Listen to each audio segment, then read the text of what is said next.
Good evening. Thank you, everyone, for being here. It is 6 p.m., time for the January 2025 City of Beavercreek Planning Commission meeting. Can we please have the roll call? Mr. Francis? Here. Mr. Jones? Here. Mr. Ayers is absent. Mr. Self is absent. Mr. Meyer? Here. Can we have a motion to excuse our two missing members? Motion to excuse Mr. Meyer, or I'm sorry, Mr. Francis and Mr. Self. No, I motion to excuse Mr. Self and Mr. Ayers. There we go. There we go. Thank you. Can I have a second? We'll do that by general consensus. All right. Let's see. Approval of the agenda. Staff, any correction changes? Okay. We'll need a motion. Good. Yes. Motion to approve the agenda for January 15, 2025 Planning and Development Commission meeting. I second the motion. All right. We'll do that by general consensus again. Okay. All right. And then approval of the minutes. Any corrections, changes to December's meeting minutes? Not when I read it. All right. Well, then we'll need a motion. A motion to accept the December 14th or 4th minutes. I second that. And again, we'll do that by general consensus. Yep. Good. All right.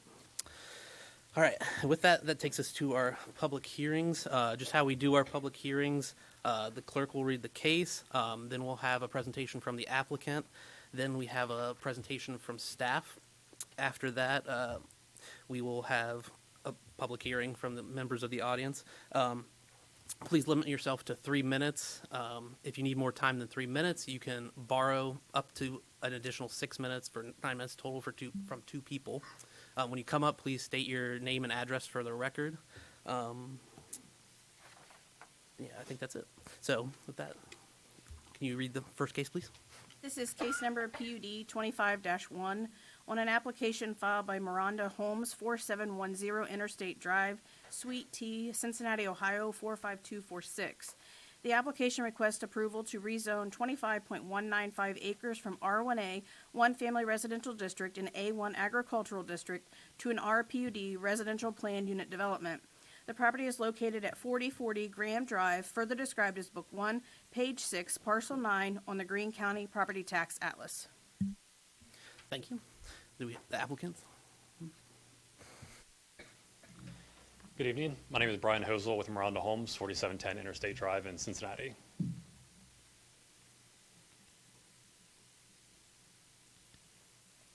So I'm the land acquisition manager for Miranda Holmes.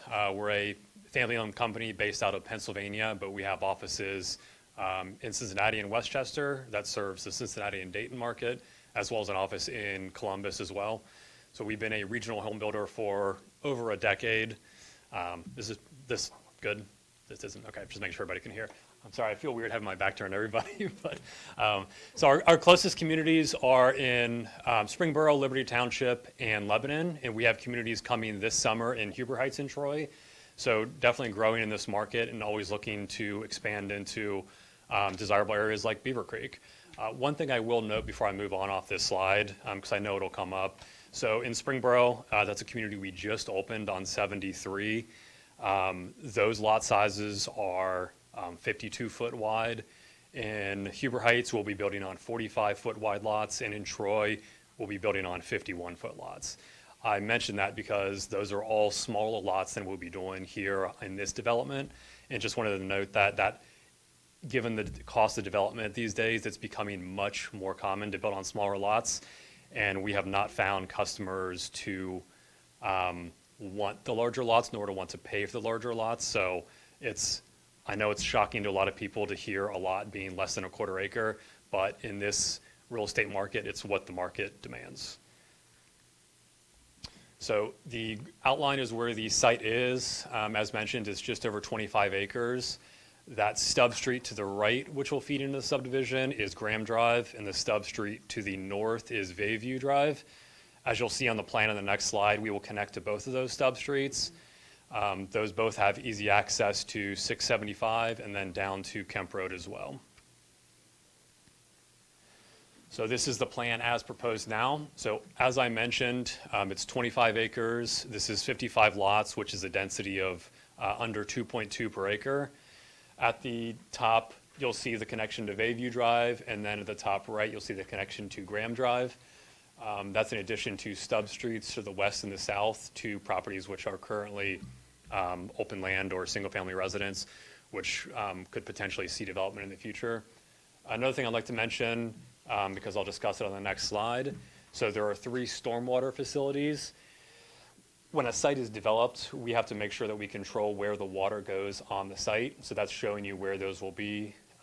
As additionally, the kind of square lot in the middle there, that is actually the location of a cell tower.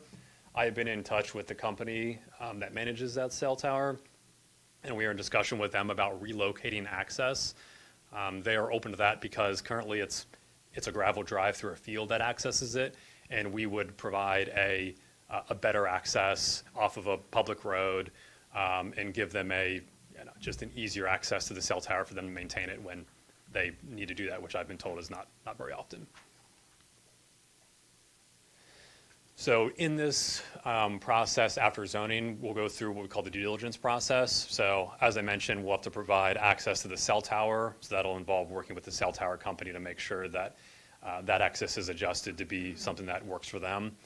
We'll also work with Greene County Environmental on water and sewer connections. We've already been in touch with them. Myself and the engineer have been in touch with them pretty extensively on the sewer connection to connect in a way that works for them. We'll also, as I mentioned, the stormwater management. It's often a concern of local residents of, when this grass in forest gets developed with lots on it, where all that water is going to go. So Ohio EPA is stringent on making sure that we control where that goes. So if you're a resident that is near this and you're having water issues from this site, they will get better with this development, because currently the water's just going where it wants to go. It's not controlled in any sort of way. But we have an engineer who will design it to go exactly where we want it to go and then discharge it in a responsible manner. So it'll control. I don't know of any issues of flooding on the site right now, but if there are any drainage issues, it will be improved with this development. The final thing that often comes up is traffic. So we are connecting to the 2 available stub streets. If ODOT, Ohio Department of Transportation, requires a traffic study, we will do it. And then whatever they recommend we do as an improvement, we will obviously be bound to do, whether that's a turn lane or speed bump, stop sign, whatever it is. So we will attempt to control traffic as much as possible. But as I stated, 55 homes, we don't anticipate it to be a large impact given it's 2 stub streets. But again, we will do a traffic study to ensure that it's a responsible development from that regard.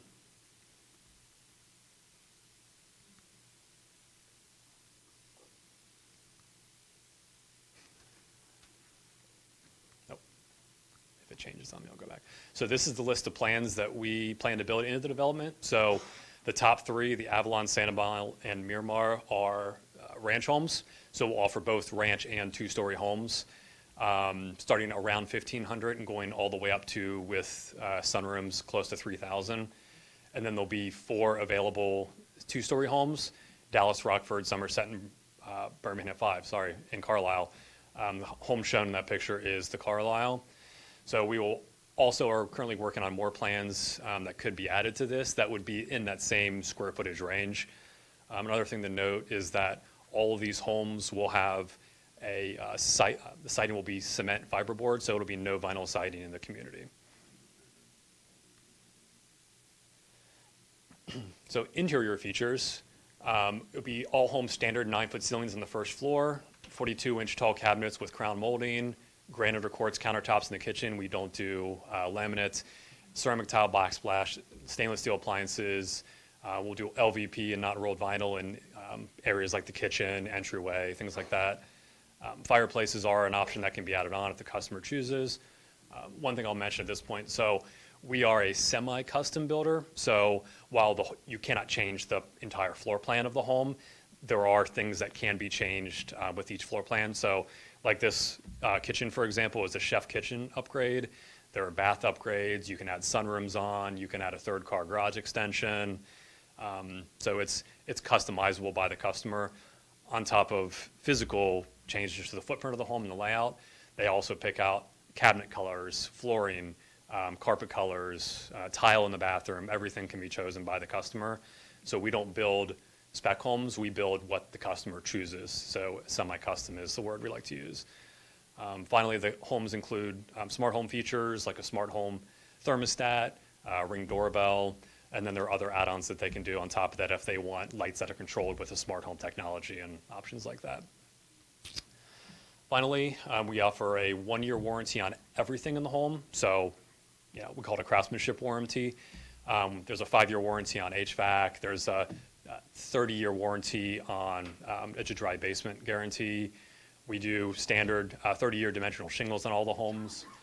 So when a lot of people who are not familiar with new home construction hear the starting price, they think that's really expensive, but then they don't think this is going to be a maintenance-free home for close to a decade, given the quality of construction and the warranties that we offer, in addition to the manufacturer warranties on the furnace, the air conditioner, the appliances, and things like that. So I mentioned price. So I did a price comparison of the two neighboring communities to the north and to the east. So I pulled sale data from the last 2 years. The community to the north, average sale price was $265,800, and in the community, oh yeah, go for it. The community to the east, sale price in the last 2 years was $226,800. I mentioned that in reference to the new community, where we'd expect the average sale price to be $450 to $500. That is a guess because, as I said before, we build homes that the customer chooses. So it's possible there'd be a lot more ranch buyers. It's possible there'd be customers who want the smaller 2-story, larger 2-story. So that's just a guess of what we think the range would be for our sale prices. You can actually go to the next slide. So we offer 3 ranch homes, but one thing I'll point out, so even though we only offer 3 ranch models, that's 3 layouts of the homes. So the home on the top right and the home on the bottom right, those are both the Sanibel. We just offer multiple, we call elevations of the home. So even though we will only offer 7 or 8 floor plans in the community, there'll actually be 20 different elevations of homes. So those 2 homes on the right are both the Sanibel. They don't look like the same home. So when you have a community with 55 homes and you have 20 different elevations, it's not going to look cookie cutter. There are, a handful of brick options. There's a handful of stone options. There's a dozen different siding colors. It'll look like a custom community, even though they're not custom homes. They're, restricted in the floor plans that they can choose. Those are some of the 2-story plans available. As I said, like the one on the top left has that garage bump out. You can increase the size of the garage. The one on the bottom right has that as well. The ones in the top right and the bottom left are the 2 largest homes that we would build. So all these homes are 40-foot wide. So they'll all look fairly similar on the lot, and then obviously the ranches will be deeper than the 2-story homes are. One thing I'd like to mention that I know that staff will mention, but I'll bring it up as well. So the comprehensive plan had this site and the surrounding sites as future low-density residential, which they classified as under 3 per acre. We will be under 2.2 per acre. So even though the lot sizes, like I said, are smaller than most people are used to seeing or smaller than the surrounding community, it's the density overall in the site is clustered to avoid streams. It's spacing from the neighboring community by at least 50 feet on the north and the east. And actually, I will go back. Oh, this works way better. Actually go back. So on the north of the site and the east of the site, when we met with staff, they requested a 50-foot buffer next to all the homes that are currently existing. So not only will there be that 50-foot buffer, but there's also a rear setback of, I believe, 35 feet. So these homes will be close to 100 feet from any of the neighboring homes. So you won't have a yard backed right up to yours. I believe that was the last slide. Any questions from staff? And then after staff report and then after comments, I'm happy to come back up, as well as the engineer, to answer any questions you have. Perfect. Thank you. Thanks. Staff? Yes, I'll take that. Thank you, sir.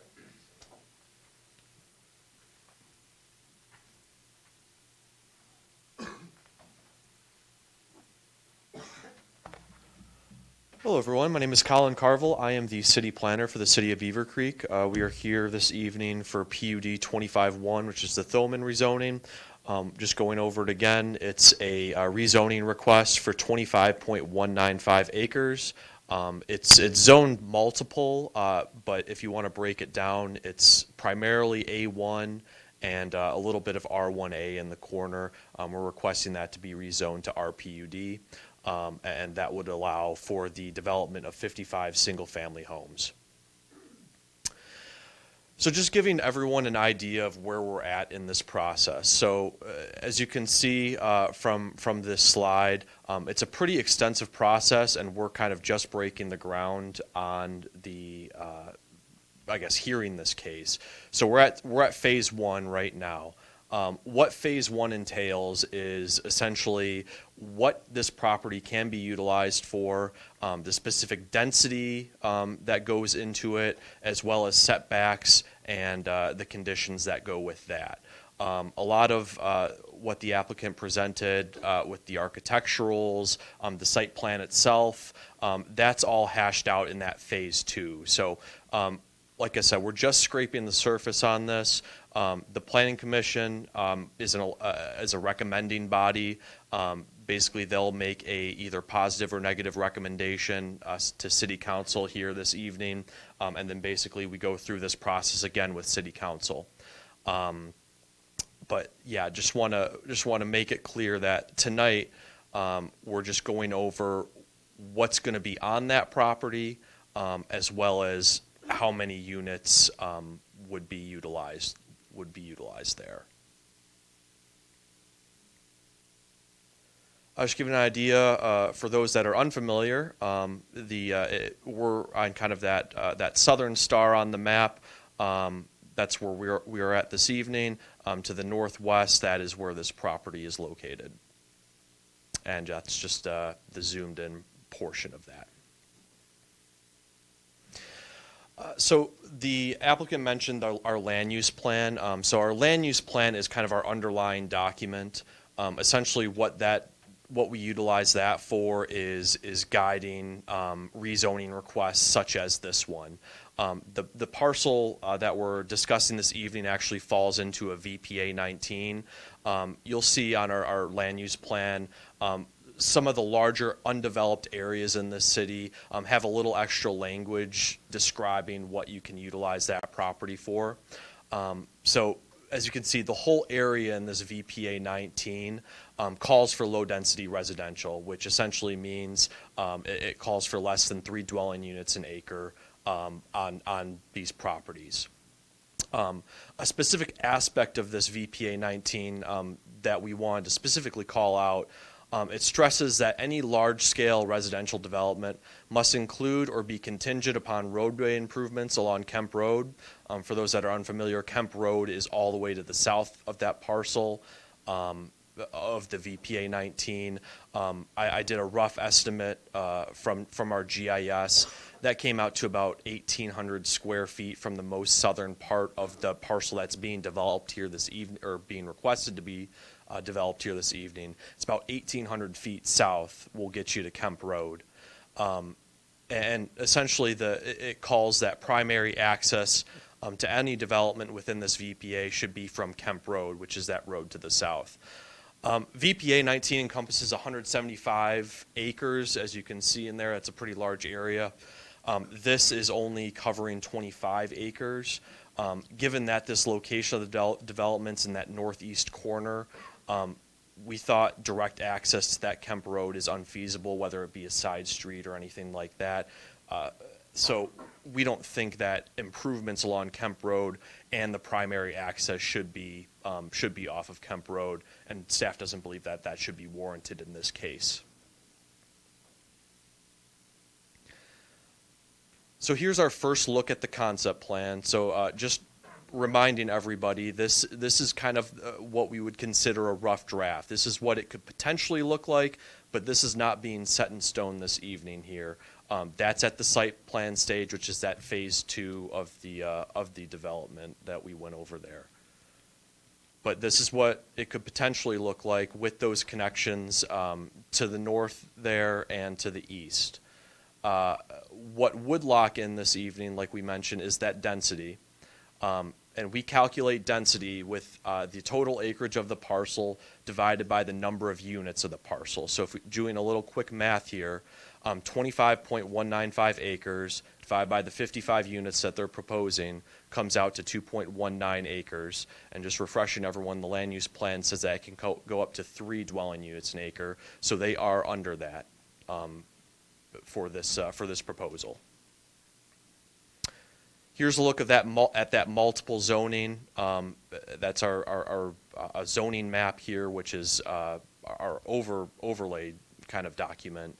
And once again, this parcel, most of it, the vast majority of it, is zoned agriculturally, and the northeast very corner of it is zoned R1A.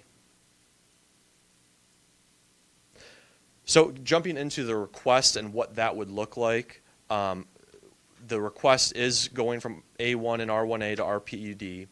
Essentially what is allowed in an R1A district would be permitted within this PUD. So that includes single-family homes, places of religious assembly, nurseries, daycares, assisted living facilities. Clearly, the applicant has the intention of proceeding with the single-family homes, but those are just some of the other utilizations that the applicant could possibly utilize this for.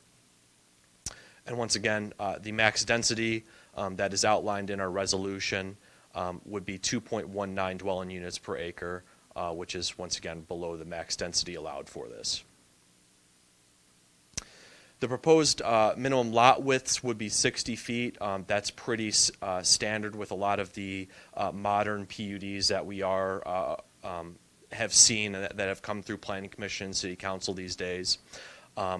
The applicant did reference that 50-foot buffer, which is important, and we thought was important with their application to give a little space between what's already pre-existing on to the north and to the east, and what is being proposed here. If they were not to have that 50-foot buffer, the minimum lots would need to be at least 20,000 square feet. Obviously, none of the lots that are currently proposed, which is subject to change, meet that 20,000 square feet. So that 50-foot is required.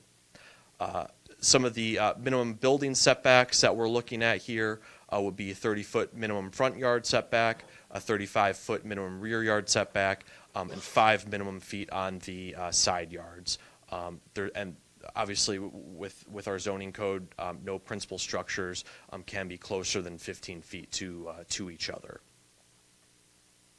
There's just a little tidbit at the bottom there that essentially, if it borders the R1A, the side yard would have to be 10 feet. One of the major concerns that our applicant already referenced is concerns with stormwater runoff with potential projects. Once again, this will be all ironed out at the site plan stage, but we have it written in the code that basically new developments cannot create more accelerated runoff or essentially more issues for your property. So most cases, if not all cases, the stormwater in that area will be improved. We have a wonderful engineering team at the city that will ensure that code requirement is met if this case were to move forward to the site plan stage. And one more clarifying slide and point that I would like to go over is just going over the city's role in development. We get a lot of concerns that we need to stop development. We're seeing a lot of residential development happening in Beavercreek. Unfortunately, the city does not have the capacity to stop development outright. Essentially, our role as staff is when we get these requests in, we make sure that it's done in the best way that it can. The only way that we could feasibly stop development is if we were to buy the land ourselves. And which obviously equates to more taxpayer dollars. So when we do get requests from developers that have gone ahead and bought the land, we ensure that land is developed orderly and in the best way possible. Another concern that we hear often is the impact on schools. Schools are a separate political entity, so we can't really take that impact into account when we're making our recommendations here. And we already briefly talked about the traffic impacts. If our engineering team, in coordination with ODOT, deems that this project would warrant some kind of traffic study, that would be done at the site plan stage before that would move forward. So, given all of that, staff is recommending approval for this. We have outlined 9 conditions in the resolution, and happy to take any questions that our Planning Commission has or our wonderful residents have this evening. Thank you. Thank you, Colin. All right, and with that, we will open up the public hearing. Good evening. My name is James Williams. My wife and I reside at 2511 Bayview Drive. This residence is at the south end of Bayview Drive and borders the property in question. We've enjoyed our quiet little piece of the country in the city for 25 years. We're strongly opposed to this rezoning for several reasons. At the dead end of Bayview Drive is a Greene County Sanitation Sewer lift station. In 2023, Greene County attempted to upgrade the system by replacing the lift station with a gravity feed, partially using tornado relief monies. The property owner and trustee at the Thurman residence would not permit an easement through their property to complete this plan.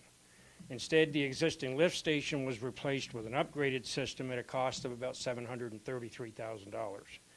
About 40% of the cost came from federal economic development grant, and the other 60% was funded by Greene County Sewer and Water ratepayers. That would be most of us. I have been told that this system cannot handle any increase in demand. The plans for the new development call for Bayview Drive to be extended into Graham Drive.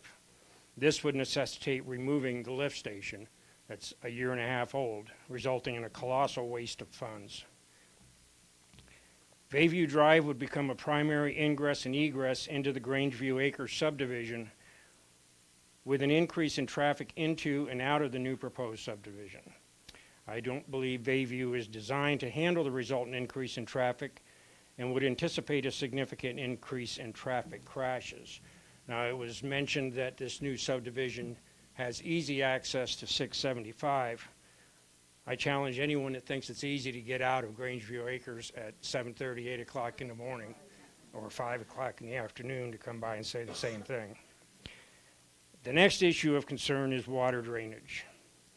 And I know this has been addressed, but the city of Beavercreek undertook a major project to address water runoff issues at and adjacent to our property in the early 2000s. They came back out several years ago to repair problems with the initial project, and this initial project included about 74 dump trucks full of dirt brought in to fill in erosion. I am very concerned about what effect any additional hardscape and changes to topography will have. I've learned that there's little more damaging to a house over time than water. I went online to do a little investigating on Miranda Homes. I'll spare you all the negative reviews that I found, but I did select a representative sample and providing you with a copy of these if the board will accept these. There are several review sources, so I just arbitrarily selected consumeraffairs.com. I did not provide all 160 rated reviews, but please note that 122 of them are rated 1 star. It makes for interesting reading. Finally, part of the allure of living in Beavercreek is the agricultural zoned green space. That's why my wife and I bought that property in the first place. As I mentioned at the beginning, it adds a touch of country to city living. Unfortunately, we're losing more and more of it to the altar of financial nirvana. I also find it interesting that density is described as low density when they include all the green space, but I don't know how 0.179 acre properties stacked on top of each other is low density. Thank you. Anyone else? There we go.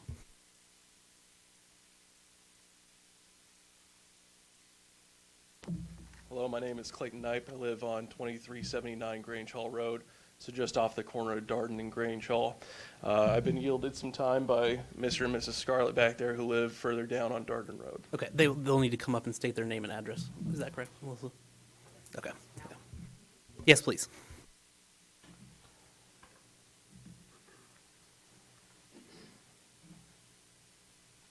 My name's Alex Scarlett. I live at 3959 Darden Drive in Beavercreek. Thank you. I give my approval for Yep. Perfect. Thank you. Debbie Scarlett, 3959 Darden Drive, Beaver Creek. He has our permission. Thank you.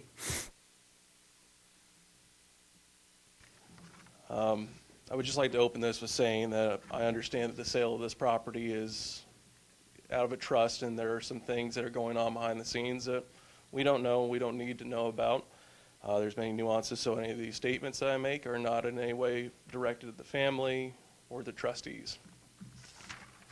First thing I'd like to start off with, as it's already been mentioned by Mr. Williams, that there are lot sizes of .179 acres as opposed to about .4 to .6 around the local areas, both in the Garden View plat and the Hillcrest plat, which is my residence.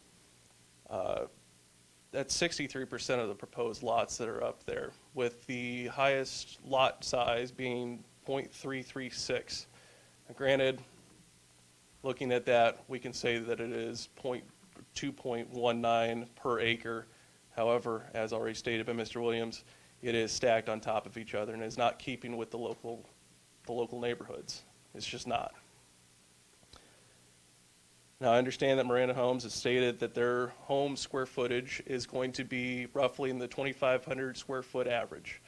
However, the footprints that were provided on the plan, and understanding that they are conceptual, leads me to believe more of a 4,000 square foot, which would be, even if you shaved off about 1,000 square foot for the garage, still about 3,000 square foot home, which is in line with their presidential models, not their single home models. Again, I understand that may change with time, and this is all concept. The question is, how does this affect downstream, where the second, third, and fourth order effects? Undoubtedly, the lots and homes will bring premium price, which will only make the surrounding neighborhoods more desirable. And while many will see this as a plus, as our home values will go up, along with that comes the tax assessor. When that tax assessment happens, as it happened 2 years ago, there will be people who are on fixed incomes who will be reeling from the increase. I watched mine go up roughly over $900 within those last 2 years. I have been up and down Graham Drive. I have met the people that live there. I met the people that live on Darden Drive. Unfortunately, I wasn't able to get to LeBon before I was able to come here. And there is a variety of different economic statuses there. I fear that these people will be chased out by any future revenue or visits as those property taxes increase. Besides that, we have to worry about traffic. And again, this is an anecdotal thing, but as Mr. Williams has stated, anyone who's tried to leave either the Garden View plat or the Hillcrest plat will know that at 7 o'clock in the morning or at 5 o'clock at night, you're going to have difficulties, which only leads me to believe that eventually there will be a traffic light or traffic control of some sort put in. I have been informed that there was a proposal a while back when the promenade was put in to put a traffic light on Garden View, and that was denied just by what do you want to call it, proximity to the Pentagon Boulevard light, which would lead me to believe that that light will either come to Graham or Darden or LeBon to alleviate traffic. If it comes to any one of those three streets, and if these neighborhoods, both Garden View and Hillcrest, are combined, you will undoubtedly have traffic light dodgers that will speed through the other streets in the neighborhood, the streets where my kids have walked and have been safe walking up till now without an overabundance of caution. That will have to change. I would not like to put my kids in high-vis vests or have reflective belts put on them like I had to wear in the military. It's demeaning. It takes away the fun of the countryside visage that we live in currently, and I don't want to see it go away. With that increase to traffic and with that connection between the two neighborhoods, as a security-minded man as I have been for the last 10 years, given my jobs, various within the government, this is going to lead to an increase of crime. It's not just simply about the egress and ingress, it's the visibility that comes with it. We are very fortunate where we live that for the Garden View plat, they have the one choke point between Shady Crest and Garden View and the one way out of that neighborhood. Similarly, we only have 3 ways out of our neighborhood, and usually people don't come down there unless they live there. However, with increased traffic, there's going to be flow around. It's going to increase visibility to our houses and increase potential to leave that area. We do not want this. That is all I have for you at this time. Thank you. Thank you. I think if you give it to Melissa, she'll put it in the record.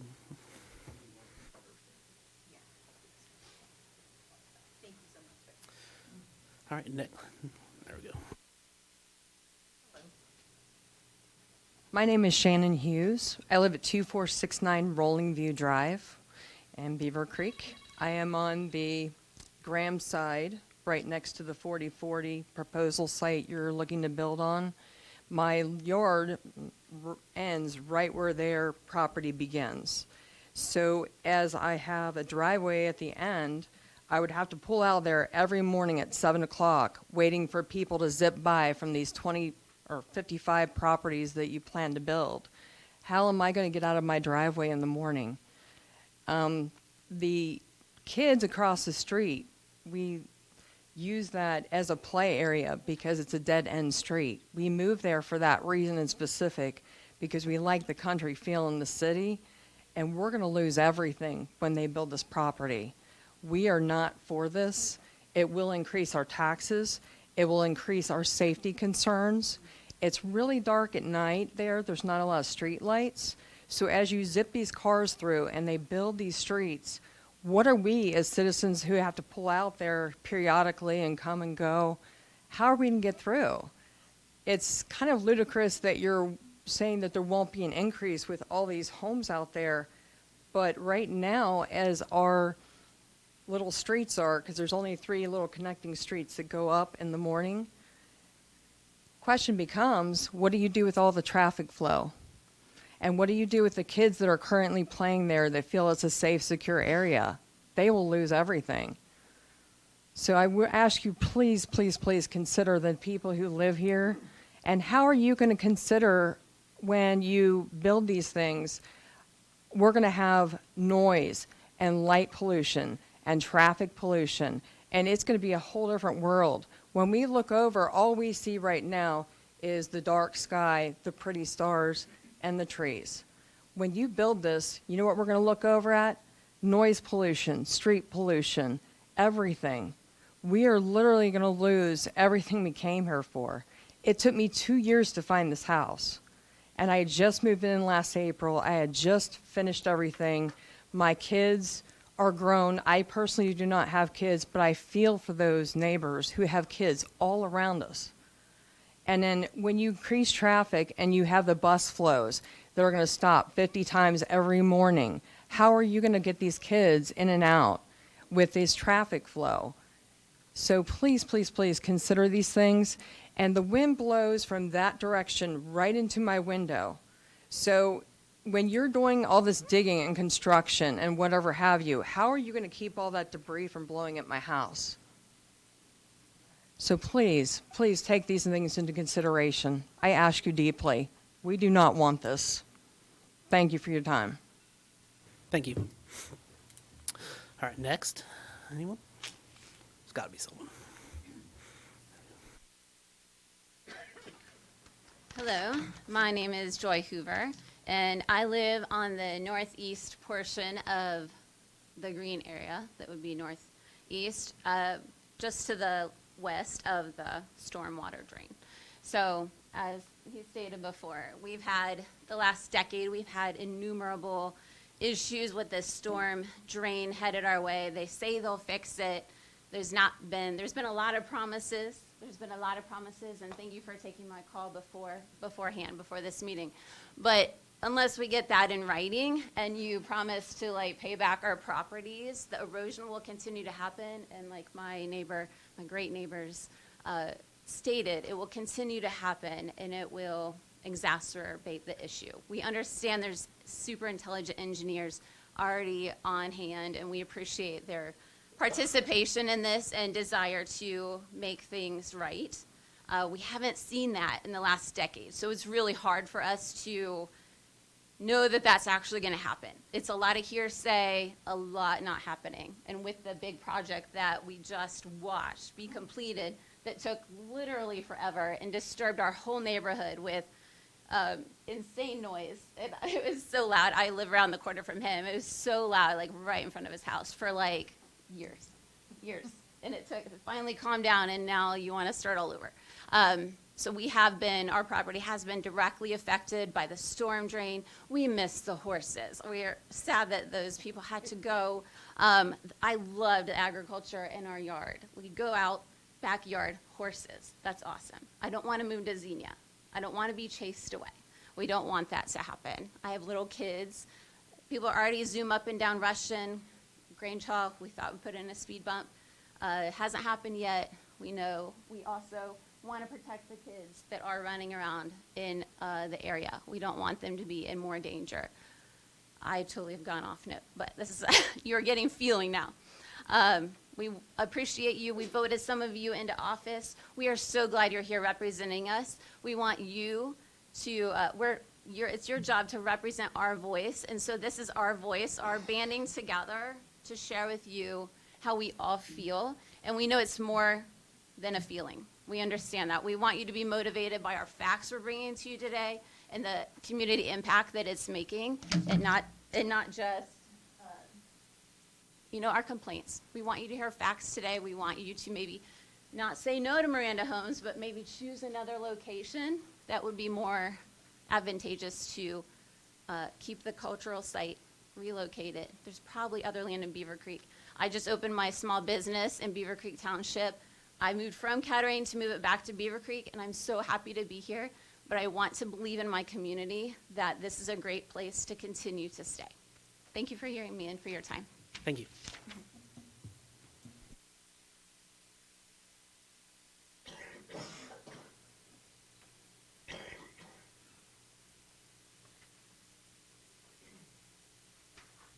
Stuart Moats, 4000 Darden Drive. Wore my dancing boots for y'all, just so you know. Kind of funny, I guess not. So I own the 16-acre farm just to the south. So the wind blows to the west, so if you guys don't mind the cow and horse smell, I really appreciate it. And the pigs, cows, horses, and dogs that are in the neighborhood all the time, I appreciate you being flexible with me. So I just kind of wanted to give a little bit of a background about this is a tough thing for everybody. I understand that. But really the option was, for me, so we built our horse stable, we designed it for attaining that 25 point some acres from the Thoman residence. From the estate. So we had a verbal right of first refusal with the matriarch of the family. That'd be Joyce Thoman's mother. And then we actually had a $770,000 agreement between me and the executor of the will. I have it in my email. It was from February of 23. And then there was a disagreement with the cell tower. There was an issue with that. And there was a internal disagreement within the heirs of the estate of how much portion of that cell phone tower would go to a child with special needs. And so that was kind of what derailed it. So I had bank approval for the $770,000. We had an agreement. It was in writing, but I wouldn't say it was a contract. So my plan was to acquire the acreage. I didn't care about the house and the front 5 acres in the barn because, well, we have a pretty awesome barn ourselves. Some call it a stable, I guess. We're fancy about it. But I was going to rent the brand new house that Joyce and them had built after the tornado in the front 5 acres because, well, I have a pretty cool house too. I don't need to live in that house. So we were going to rent out the 5 acres, the house and the stable that's over there on the Thoman property. And then we were going to clear the underbrush and all the tornado damaged trees. And we were going to basically pasture the other 20 acres. Because back in the day, that used to be that was all pasture before, the kind of horses went away. And so really, I'm not here to, beat a drum or anything. I just wanted to kind of clear the air with, there was a plan in place, a succession plan for me to buy it with the heirs, and then something fell through. Because it was like, hey, are we over 3 minutes? We'll take his minute. I'm messing with y'all. I appreciate it. So really all it was is that, hey, there was a succession plan, and I mean the neighbors were cool with it, and yeah, so I was going to expand our horse stable from 16 acres to whatever that math is, 41 acres, and then we were just going to pasture it all for our animals. So like I said, we engineered our stable with the assumption we'd have 20 more acres of pasture. And then, yeah, so that was it. Like I said, I don't envy anyone in this room for the decisions you got to make. But I just want to let you know there was a plan in place between me and the heirs, and then just something fell through. So that be it, boys and girls. Thank you. Let me just take a 5-minute break. Okay. We're just going to take a 5-minute break so somebody can use the restroom real quick.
All right, thank you for letting us take a quick break.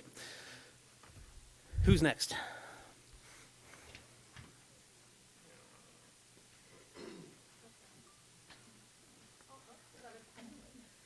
I just have a letter. I didn't get it submitted in time, but I'm just going to read it for you.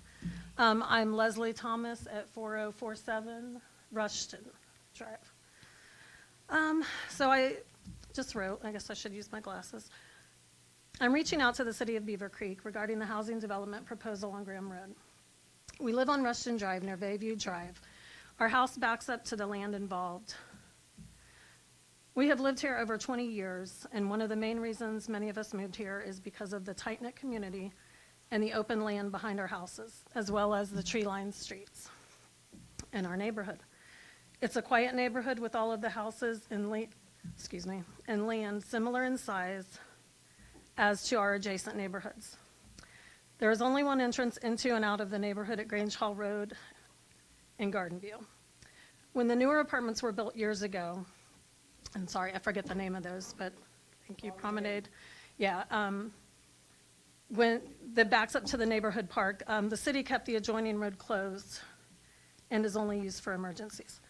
This helped to prevent the extra traffic coming from the newer development, and it helped to not congest our neighborhood. Opening up another entrance at Bayview in order to connect to the proposed development would only congest the area and lead to more traffic going in and out of our neighborhood. It's already challenging, as you've heard, to get into and out of that intersection, and the increased traffic would only make matters worse. Also, there are no sidewalks, and the increased traffic coming from other neighborhoods would make our streets less safe for our children and people in general to walk.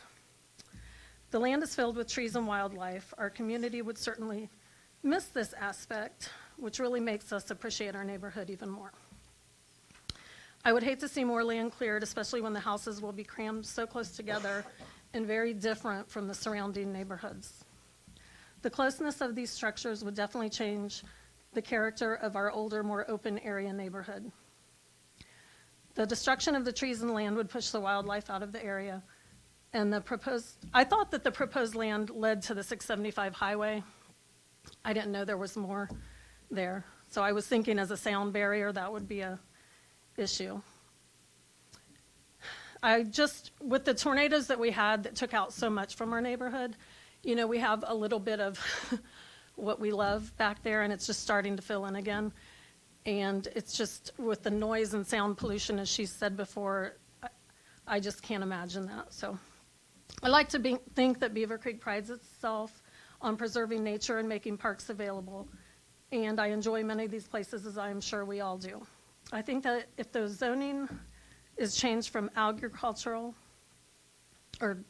from that, in order to permit this crowded development to take place, it will have a major impact on the current residents.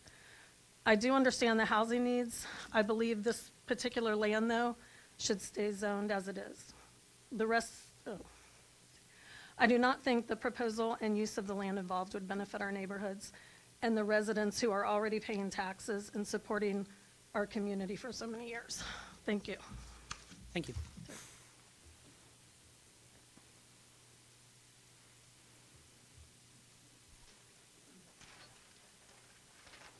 Hi, my name is Patricia Unsworth. I live at 3931 Labonte Road. Forgive me because I am not a speaker.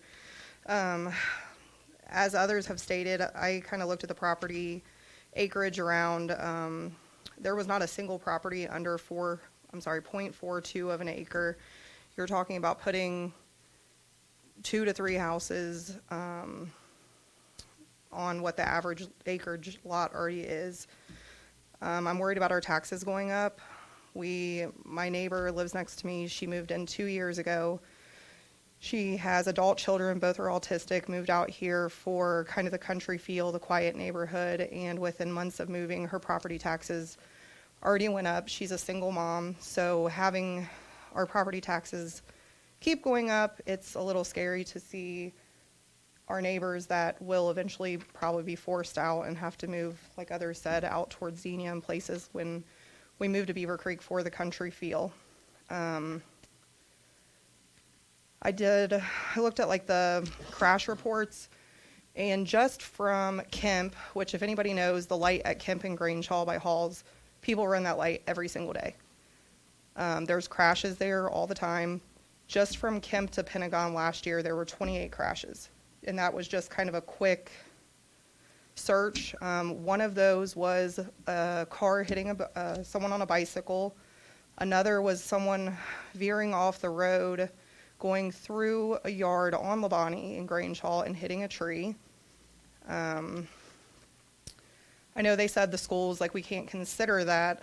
The one thing I will say, the roads are always, like, they're already kind of narrow. So when the buses, like the high school bus and the elementary bus, are passing each other, they already have a hard enough time getting through. I don't know what that's going to look like when you're adding another neighborhood that they have to go and get around that turn at Bayview and Graham.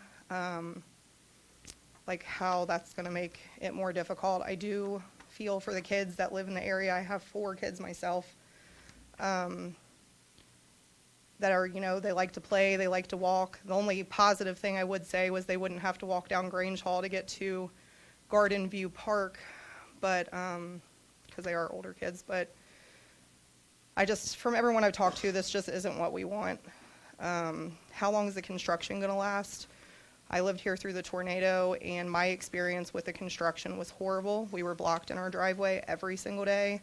During emergencies, we had to go ask people to move. We didn't get our mail for a week at a time because they would just, I mean, they had no consideration for any of us. So this isn't what we want as a community, at least from everyone I've spoke to. So, Thank you.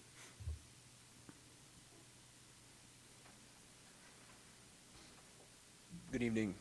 My name is Jaden Jarno. I live at 3977 Darden Drive. I'm going to try to bring a little bit of a younger perspective to the hearing tonight. I am in full agreement with the rest of my community and those in the 2 neighborhood plats that are being considered for this neighborhood addition. I don't see this development bringing any more quality of life to the 2 plats that are already there in existence. The traffic issue is, of course, going to be the #1 concern, as well as the pollution and everything else.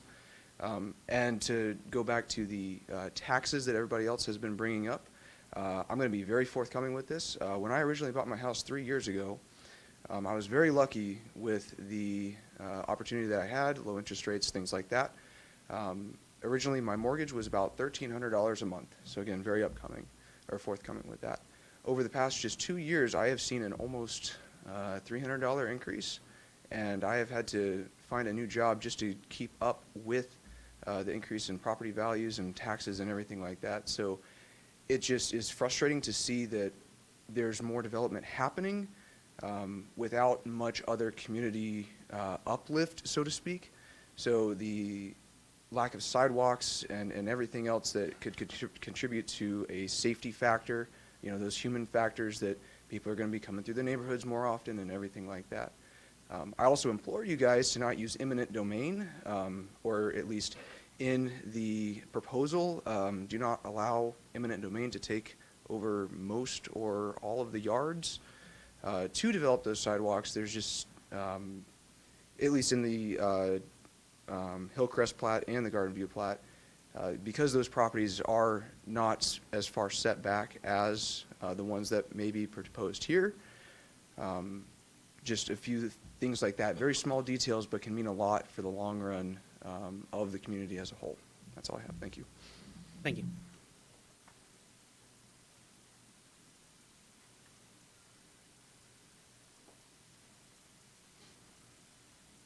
Good evening. My name is Diana Bockert. I live at 3987 Garden View Drive, which is the main drive that goes off of Grange Hall Road into the Grangeview Acres plat.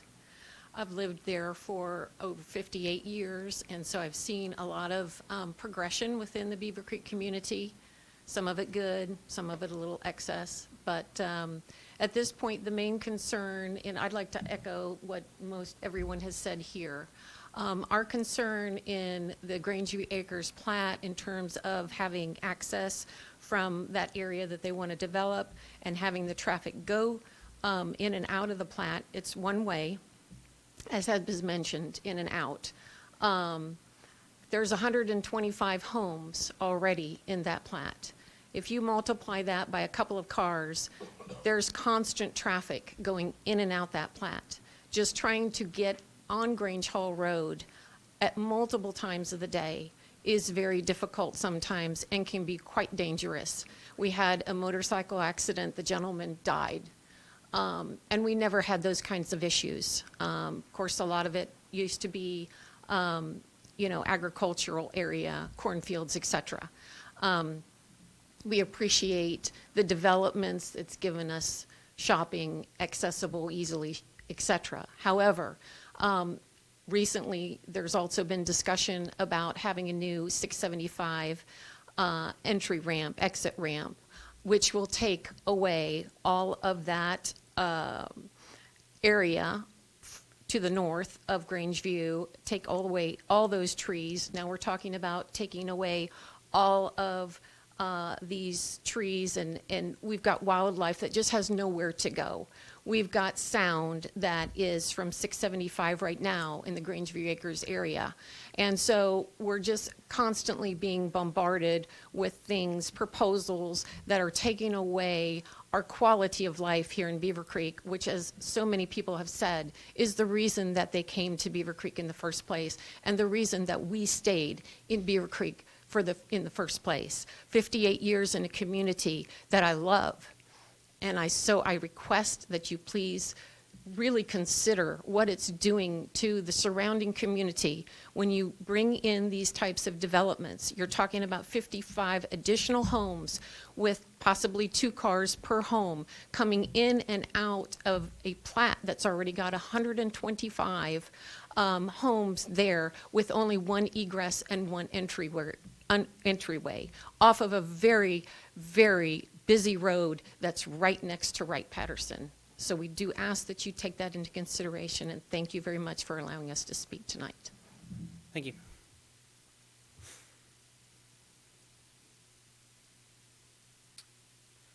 Anyone else? Okay.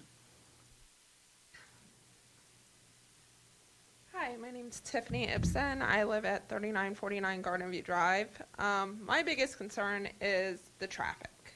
I have 2 small children that at the front of Garden View, it's already very hectic. Every year, I have already had to petition the schools to change bus stops because my children have almost gotten hit. We don't have sidewalks. They walk to the park, and I'm afraid I won't be allowed to have them do that anymore just for safety concerns. Another thing is water drainage. When they built the nursing home across the street, we had to get our basement waterproof shortly afterwards. There's a lot of basements in that neighborhood that will probably end up getting waterproof because of that, which is it was almost $20,000 for me. So it's an extra expense on all of us residents. So if you open up that road, it is just going to cause more traffic and a safety concern for my children. Thank you.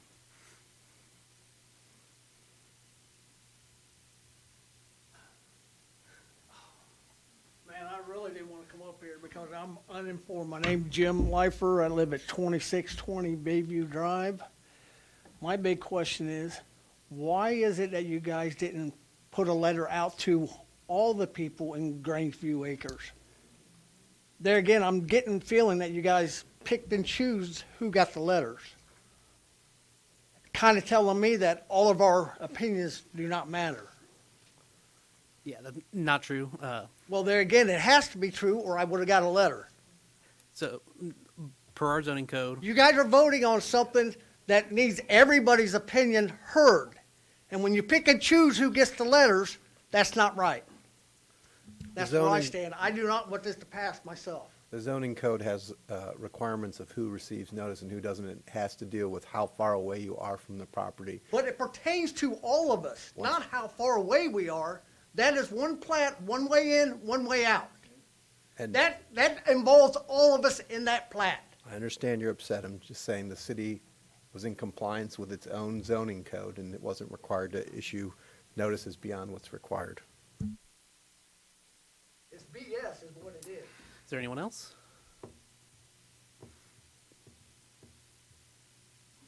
Last call. Yeah, I have one more comment, if you don't mind. James Okay. Williams, 2511 Bayview. Can you have her donate your time, Would you her give time, me please? your time? People who want to donate time have to give their name and address, and then they can donate the time. Okay. Mark Camden, 2506 Bayview Drive. Thank you. If the zoning code doesn't require you to notify all the people that are affected, change the zoning code. Absolutely. I'm done. Thank you. All right. Anyone else? I'm asking If for you- you guys to table If you this haven't spoken until already, you can come up. You have I'm asking you guys to table this plan. 1 second, please. We just need her name and address. Rebecca Moody, 2415 Rolling View Drive. Thank you. I'm asking you all to table this plan until everybody has the right to be involved in this.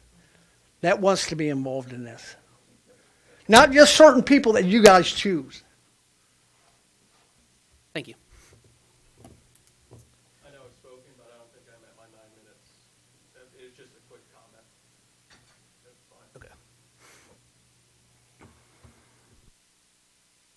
Again, Clayton Knipe, 2379 Grange Hall Road. I will say that I did a good bit of outreach to get that letter out to folks because there were, granted, it is within 500 feet of the boundary. There were individuals who own property within 500 feet of that boundary who did not receive a letter. So it very much did feel like it was pick and choose, just to give some context to this whole thing. All right, that's all I wanted to say. There were people who did not get it. Okay. Thank you. All right. Anyone else? All right.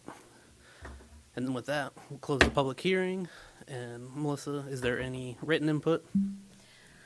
Yes, we did receive, staff received 5 letters. Planning commissioners did receive a copy of each of those letters for your review. Thank you. And now I'll start to my right. All right, questions for staff?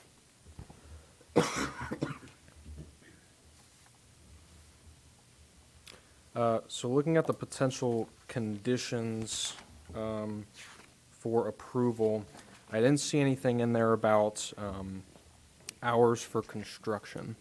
Right, and that would be handled at the site plan stage. Site plan stage? Yes, Okay. sir. All right. And this might be the same answer, but for any potential damage to public roads from construction equipment, things like that, would that be? Yeah, that would be addressed at site plan Site stage. plan Yep, stage. yes, sir. Okay. Yep, we're just, at this meeting here, we're just giving them permission, or if you deny it, to move forward with the site plan, so they can do the proper engineering involved with that. Okay, thank you. To your knowledge, has there been a traffic study done at Kemp and Grange Hall, or on Grange Hall to put in any lights or widen Grange Hall or widen Kemp right there? Not to my knowledge. I'm not sure if Jeff Mormon, our engineer, has any knowledge on that. Yeah.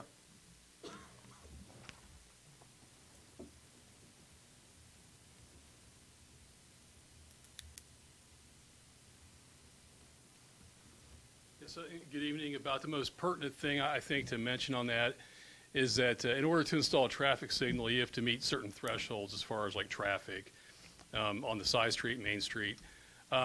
We did an evaluation of that at Garden View and Grange Hall Road a couple years ago to see if we could warrant a traffic signal there, which again, you have to meet those basic warrants in order to legally install a traffic signal. Unfortunately, the traffic thresholds didn't meet the warrants, so we weren't able to move forward with the traffic signal right there. So, And just to clarify, that's state of Ohio law, right? Not Beavercreek? Yeah, there's a manual that everybody in the state follows. Is the Manual of Uniform Traffic Control Devices. It's all spelled out. It's a statewide deal where, again, those warrants are there's many of them, and we checked the applicable warrants, and it didn't meet those thresholds. Would adding this development trip a potential threshold? It could potentially, and I think if this does get approved in the next stage, in the site plan stage, we're going to require a traffic study to be performed. Due to the impacts to the existing developments and additional traffic coming out on the Grange Hall Road, it may very well push it above those thresholds. Thank you. Thank you. Question, sorry.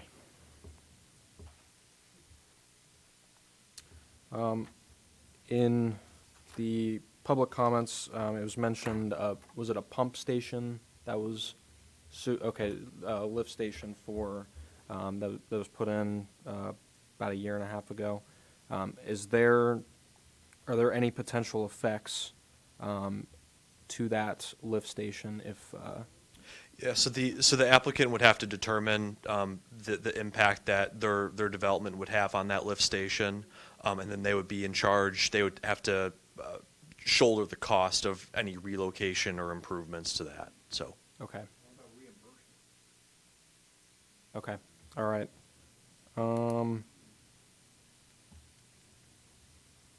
And then is there? Let's see. Okay, so for the sending out notification, is there an appetite for expanding that to the plats rather than just a radius, or is that more of a standing code for the 500 feet? I'm probably not comfortable on commenting on that right now. I would probably talk with our legal team on that and see if there's a path forward. Okay. I think that was all my questions for staff. Thank you. All right, now go to Mr. Francis. Just a general comment. There seems to be some misunderstanding of what the Planning Commission is. We're not elected officials. We're volunteers appointed by the city. We don't oversee, correct me if I'm wrong, if I step out, we don't oversee anything that goes out as far as notifications. We don't create the zoning code. That's done by the city, correct? You guys are going to be actually looking at zoning code changes right now, but it is ultimately approved by the city council, yeah. Yeah. So our role in all this is just due diligence, overseeing what our engineers have done and make sure that it reconciles to the existing zoning laws and the codes that are in place. And we all share your frustration about the developments that are occurring. But that's not our role here. I wish we could do more. So, yes.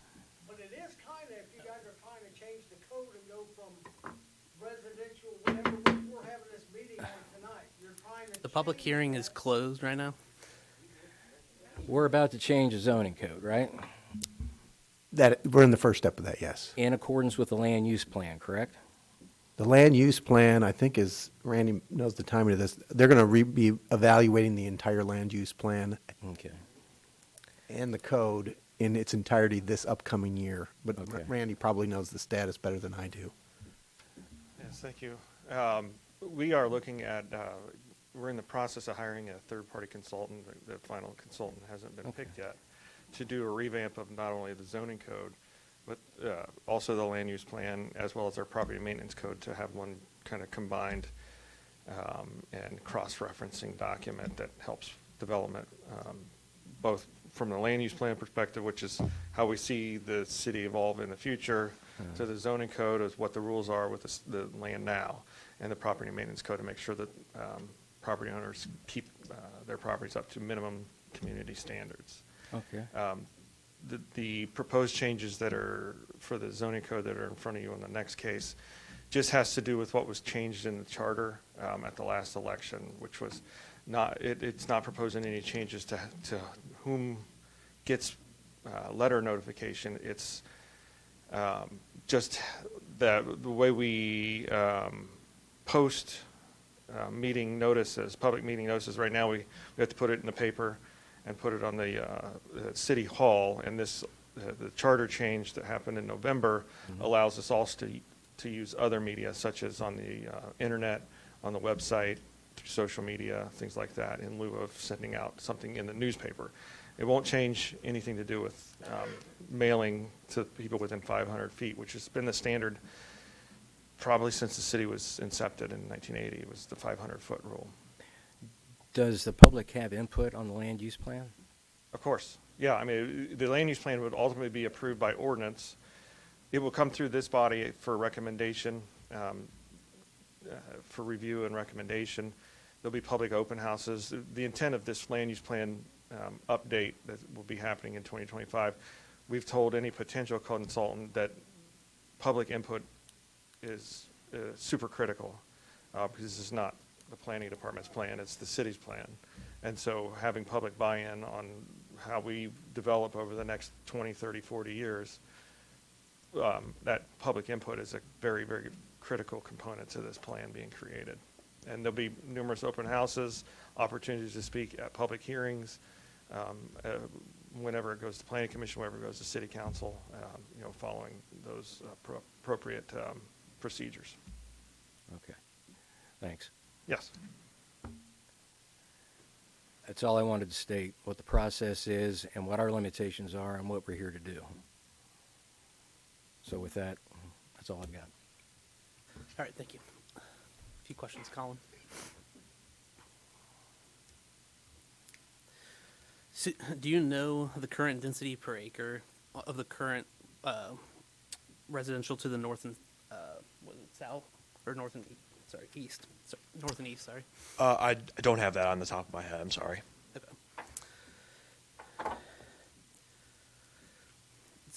So part of the reason the lots are smaller nowadays, right, than they used to be, is that because of the retention ponds and all that work that goes into it, whereas 50 years ago they didn't have to do retention ponds. Would that be true, or?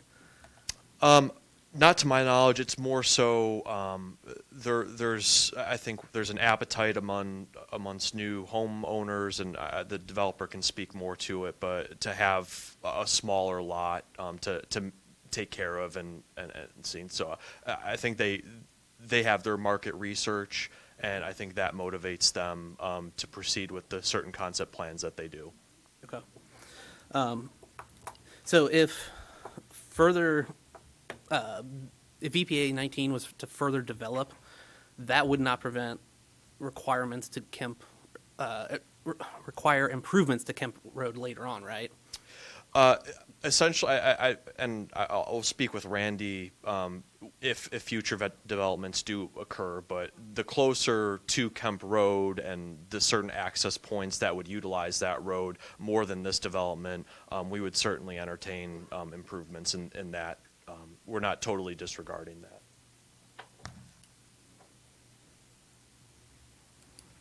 Especially if you start down the road, if to the east or the south develops, the reason we have those proposed stub streets there, or requiring those stub streets, is for connectivity. And ultimately, you don't want to have, which is what is in Garden View now, you don't want to have hundreds of homes on one access point. So the more homes you build, you want to have secondary, tertiary access points. And so if we see any large-scale development, such as 40, 50-acre development of more homes, we're going to want to get that connected to Kemp Road. Okay.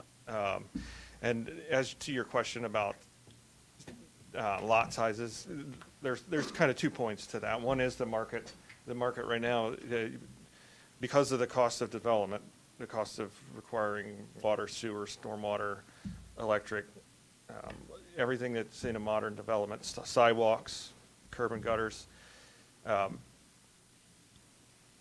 The market has a certain amount of money that a person will spend on a home, and the newer generation, the newer style of development, people want to spend more money on the building itself rather than the land surrounding it. So the market is really driving the smaller lots.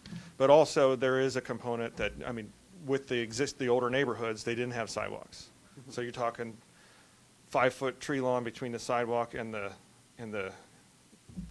street, and then another 5 foot for a sidewalk, and then you start the yard. So in the older neighborhoods, that's a drainage ditch because they didn't have the stormwater detention ponds, and that just wasn't done until the late 80s, early 90s, where we started requiring the sidewalks, started requiring stormwater detention ponds. And you can see from this site, a big portion of land, everything in blue, are stormwater detention ponds to get that water to filter into the pond so it slowly drains into the system rather than just sheet flows into the system as one big large deluge. So there's a big difference on the way neighborhoods are designed now, and a big chunk of that is because of those common areas and because of the stormwater and sidewalks. Okay, thank you. Hey, and there you go. One more. I got one more for you. Sorry. Sir. Is there any safety or aesthetic heartburn from staff regarding the cell tower? That's an existing cell tower. I mean, if it wasn't an existing cell tower, we probably wouldn't want to see a new one built there. But that being an existing cell tower, it's been there for a long time. The people who are buying those lots know what's going to be there. You know, you can look at any neighborhood. When I was looking to build a house, saw some lots, and there was a transporter station right next to one of the lots they went for sale. And I said, I don't want that lot. So the people who are buying those lots are going to know it's there. You know, poles now are not designed to fall as one like you would drop a tree. I mean, they're designed to crumple. But again, it's an existing tower. We wouldn't want to see a new tower built there, but it is what it is there now. Thank you. Just a few more, Colin, sorry. So I know we were talking about like the 50-foot buffer to the Right. north. So in previous or in other developments that we've done, we've required the lot sizes abutting those to be the same. Are we not planning on doing that in this development? Not in this development, no. So it's the 50-foot buffer. I know in the past we've excluded that as well. So. Okay. Is there a reason why we're not doing that in this development where we have in other developments? No particular reason, no. Go for it.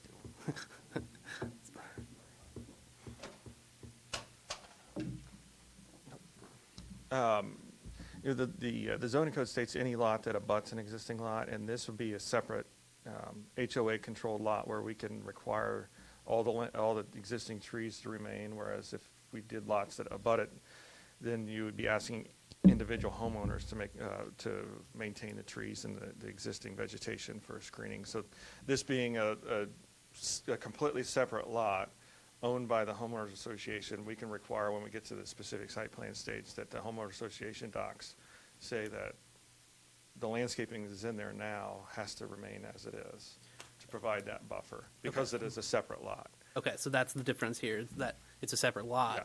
That's going to be owned by the HOA, whereas in other ones, it's the homeowner's lot. Their property line went all abutted Okay. exactly to the neighboring property lines. Okay, sorry, I missed that. Okay.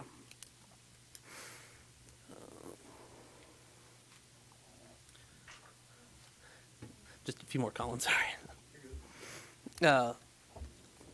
How does this 2.19 dwelling acres per unit compare with other recent developments that we've done? Sure. So Bridlewood, which was our most recent development, that was sitting at 2.5, and then the Turner Farms was at 2.1. So those were the two most recent developments in 2024 that were fully approved, and those were the densities there. So this kind of falls right in the middle of those. Okay, perfect. Along the same lines, the 60-foot lot width, how does that compare to other developments? That we've mirrors done? most of our recent developments, correct? Okay.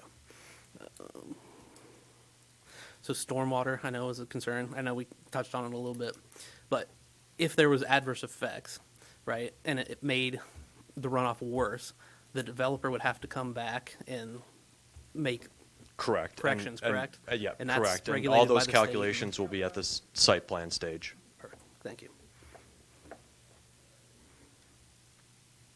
Okay, let's see. One question for Josh. we can't consider tax implications, can we? Most of the time I hear that their people's property values are going down, and that's an objection. But no, the increase in property values in and of itself is not a reason to, it's not one of the factors enlisted in consideration. Okay, thank you. And then I don't know if this is a better question for Mr. Mormon, but the scope of the traffic study for the site plan? Definitely be a Mr. Mormon question.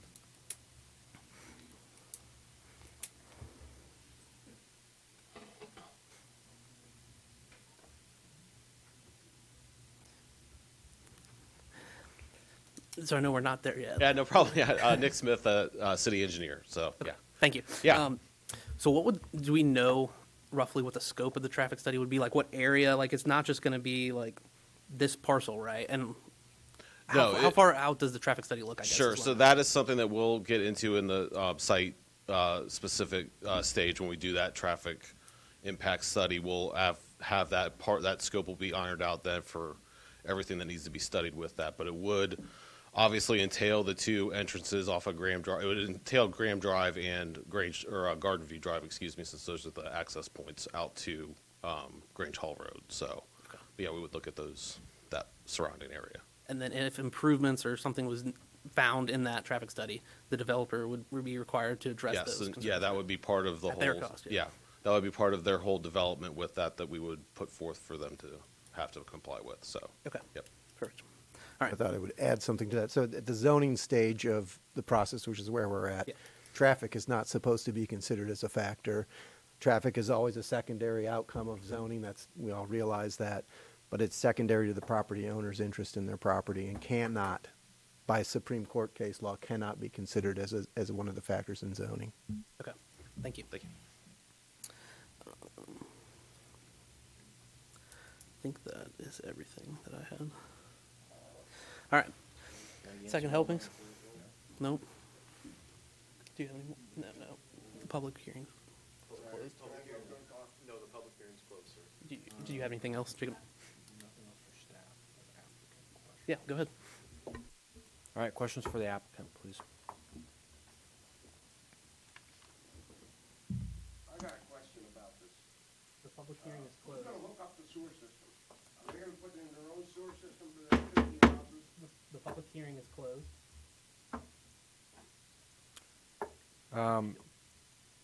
So my question is for where the cell tower is. You talked about potentially moving that. Sounds like that's still in the works. It looks like maybe 2 houses go in there if that were to be moved? So we're currently in negotiation with the cell tower company to move the access. So right now it's just kind of a gravel road through the field. We'd be putting an access off of a road just to make it more easily accessible. It would be, that is a very preliminary drawing, and we haven't got to the point where we're drawing any of those things up with the cell tower company yet. So it would be more clear at the next stage, but the plan would be to provide a better access and just make that area more aesthetically pleasing for the residents who would move in there, as opposed to just a gravel road that's not well maintained. Okay, so it stays, it's just a matter of where the access to it Correct. is coming from. Correct. Okay. All right. And I think staff kind of answered this, but I'm not familiar with what the backside here looks like in terms of trees, but what's that?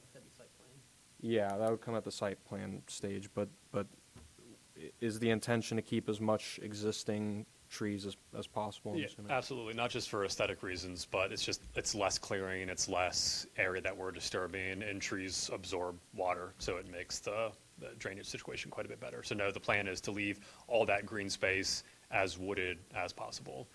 And one thing before I forget that I'd like to note, so the boxes that are shown on each lot, that's not the house. That's the maximum build pad on the lot, accounting for the setbacks. So the house would be roughly, most of the houses would be like half the size of that box. So just clarification. In public comments, somebody mentioned the potential for dirt and debris to sounds like she was downwind from dirt and debris. Is there any containment plan for construction that was used in past? Yeah, so during construction, every development is very well watched by local authorities to make sure that we have what are called silt fences to prevent any runoff from coming off the construction site. If it's a particularly dry day, they might require us to wet it so there's not dust blowing around. So that's all very highly regulated during the development process. And speaking of the development process, we would expect the development of this site like this to take about 6 months from the time they start clearing the trees to the time they're putting down pavement. It wouldn't all be done at one time. It'd be done in 2 phases. So half the site will be developed in one time, and then half the site will be developed in the next phase. That was actually my next question, is what tentative construction timelines you're looking at for this? Yeah, so I'm not going to guess, how long engineering would take and all approvals and everything, but from the time we start moving dirt to the time the last house is built, 2 to 3 years, depending on the sales pace. Okay. Are there, I know these are all kind of premature questions, but is there plans for streetlights, things like that on the roads? We haven't gotten to that point yet, but I mean, it'll be whatever the requirements are for streetlights. I would assume there are going to be streetlights, just like there's sidewalks now in current communities there were in the past. It would just be whatever the regulations are. Okay, that was it for me. Thank you. Yeah, thanks. All right, I have one more for Colin. Oh, Sorry. you're good.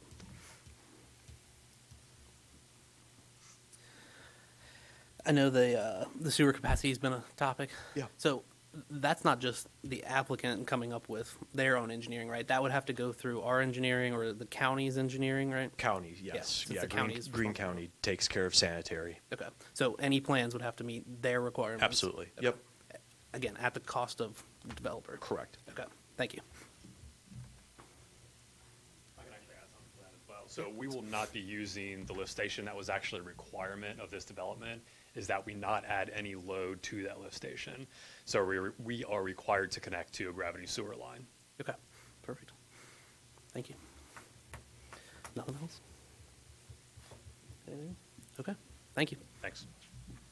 All right. And with that, I need a motion. How do you word these things? Make a motion for approval of PUD 25-1 as written. Along with what? 9 attached conditions. With the 9 conditions. Do I have a second? Second. All right. Take the roll, please. Mr. Jones? Disapprove. Mr. Francis? Approved. Mr. Meyer? Yes. So, Go ahead. an official action of the planning commission has to be done by a majority of the members. Right, that's 5 people, so we would need 3 people to approve or disapprove. So it moves on to a second reading or second meeting.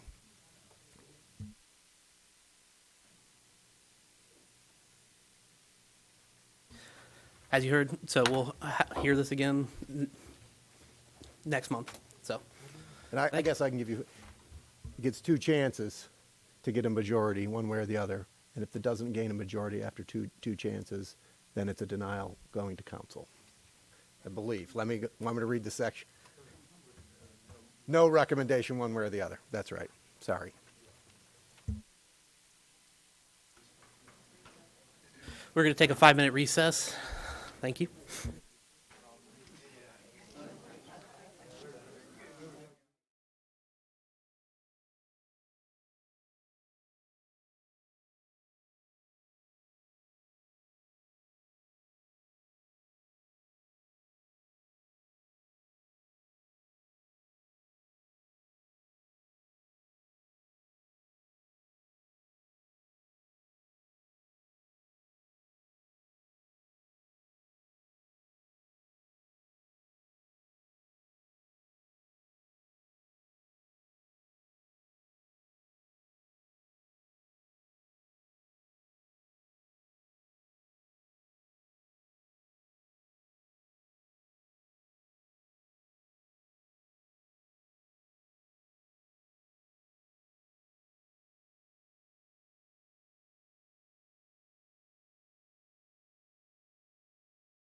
All right, we will be resuming the meeting. Next up is PC 25-1, zoning code changes. This is case number PC 25-1 for the purpose of reviewing an update to the zoning code. And we'll hear from staff. Yes, good evening. As we're both the staff and the applicant on this application, I'll give a presentation for both. Kind of went over it before. In November of last year, there was several changes to the charter that were on the ballot, and one of the issues that was approved by the voters was the change on how public hearing, the notice for public hearings can be published, not letters to the affected neighbors, but the notice to the general public. The change was that it added language that said, before it said it needed to be in a newspaper in general circulation within the city, and the language in the charter amendment said added or other medium forums allowed by law. However, the zoning code still, in order for those changes in the charter to take effect within the zoning code, we need to make an amendment to the zoning code. So the proposed changes in front of you that are outlined in Exhibit A, dated January 8th of 2025, change or add that language where before, like in Planning Commission Section C, subsection 3, all it said was before the public hearing, notice to be given in one publication at least 15 days before. And what we're doing is changing that to, it still have to do the letters, but it can be, other than the newspaper, it can be in other media. What we said is either in the newspaper or on the city's website or other media forums as allowed by law, whether that be social media or I mean, I included an article in the packet that shows more and more people are getting their news, their local news, from online sources. It's not the only, but it's becoming more and more prevalent that people are getting their news from the local or from internet sources. And so it just offers some flexibility on how we publish these public notices. So we did that for the Planning Commission, the Board of Zoning Appeals, any zoning amendments. That language, it kind of varied a little bit in each section, so we also use the same language in each section so that we have some uniformity. But again, I just want to remind Planning Commission that in 2025, we're getting that consultant to look at the entire zoning code. So this is kind of a de facto stopgap until we get that full zoning code rehashed through the consultant process for the 2025. It'll probably take more than a year, but we're hopeful that it'll be in sometime in early 26 when we can bring a draft document forward. But again, staff is recommending approval subject to there are no conditions, this being just a zoning code change, but we are recommending approval of the changes per the resolution. Thank you. As this is a public hearing, we'll open up the public hearing to anybody who wants to speak on this.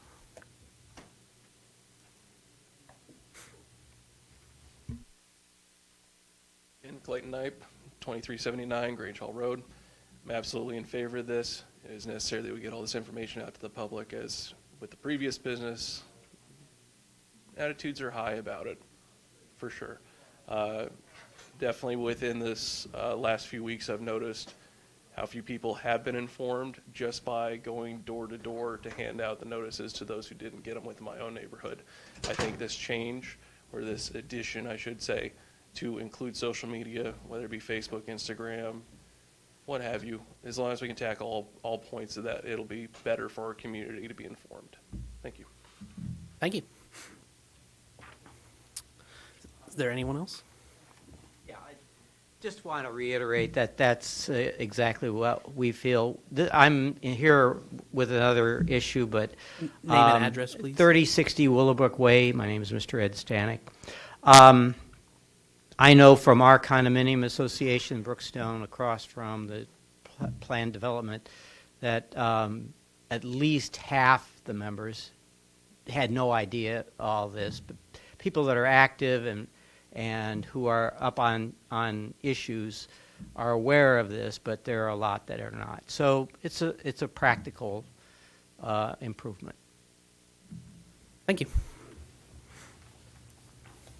Anyone else? Okay. With that, we'll close the public hearing. And Melissa, did we get any written input? No, we did not. Okay. All right. And I'll start to my left this time. Any questions? Randy, just a real quick clarification. Summing all this up, what you're talking about is putting it out there by newspaper and available social media to include city Facebook and all that? I mean, it doesn't necessarily have to go to the newspaper, but we're giving that ability to either use the website. I mean, I'm not an expert in the various forms of communication, but there's the website, there's Twitter, there's Facebook. We have email sign-ups where you can sign up to get it, whatever public hearings go. I mean, you can go on our Facebook and sign up for any public hearing notices. Just a multitude of different avenues, but those have not been official ways to notice people, give notices. So we want to make those. But you're not limiting yourself. No, Okay. Things change. Yeah, really. Okay, thanks. This is primarily to switch it from requiring just in the newspaper to allowing for notice by putting it on the website instead of the newspaper. The charter changes said allowed by law, other media sources allowed by law, but the zoning code didn't allow it by law, so this just allows it by law to be on the website instead of publication in the newspaper every time. And I think, as Randy pointed out, being on the website's more open to the public than being in a newspaper. Right. Make you and Colin TikTok stars. I hope not. That's all. All right. Mr. Jim? No questions.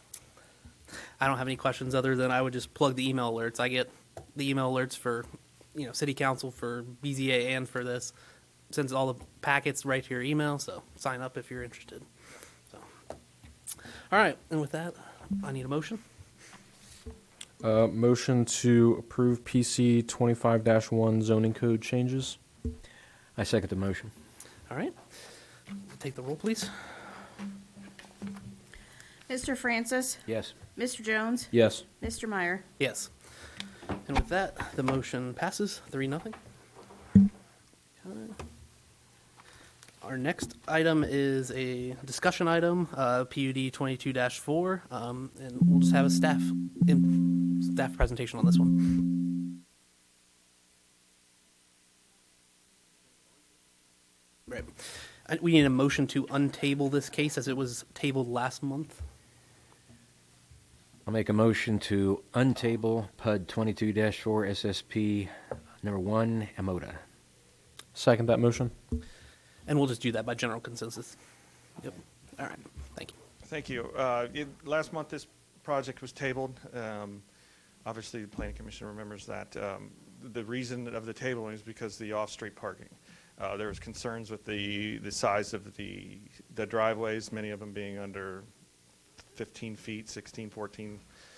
And so the reason that we recommended tabling is it's because of the driveways, and we wanted to see them go back to the drawing board and make those driveways large enough to accommodate for off-street parking without overlapping the driveway.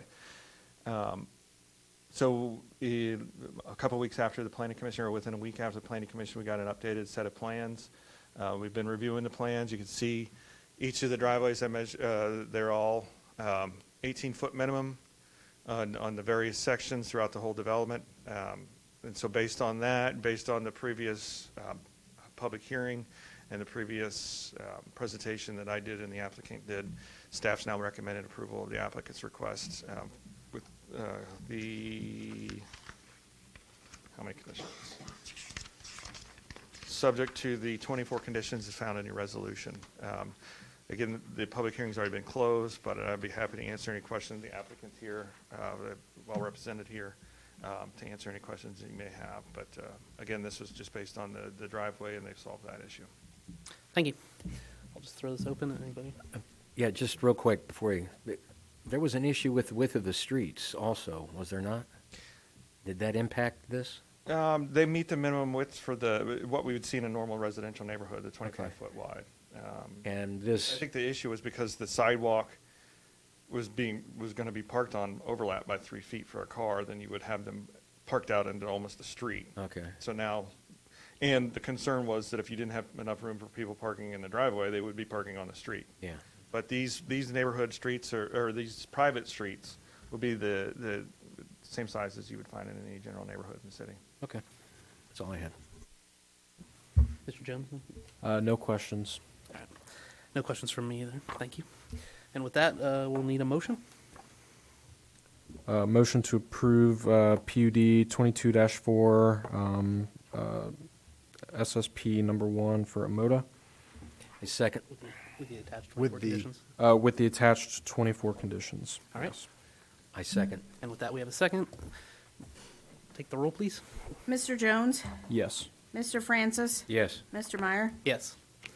And with that, the motion passes 3-0. Thank you. Let's see.